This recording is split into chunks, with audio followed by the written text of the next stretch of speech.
Hi English learners. Have you ever heard sentences like, "You're coming, aren't you?" Or, "She can't drive, can she?"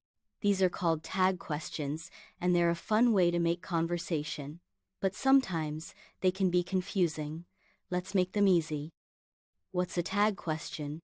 A tag question is a little question at the end of a statement. It checks if the listener agrees or gives a chance to reply. If the statement is positive, the tag is negative. "You are a student, aren't you?" If the statement is negative, the tag is positive. "She isn't here, is she?" Let's see more examples. "He's coming to the party, isn't he?" "They don't like sushi, do they?" "You can swim, can't you?" Here's the simple formula. Statement plus comma plus auxiliary verb, plus pronoun plus question mark. Use the opposite form of the verb in the statement.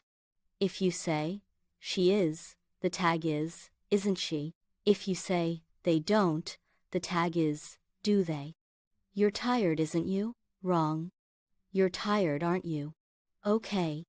Let's play, fix the tag. I'll say the sentence, and you correct it. "He likes pizza, doesn't he?" That's right. "They can't swim, can they?" Perfect. "She is happy, isn't she?" Excellent. You're a tag question expert now. Tag questions make your English sound natural.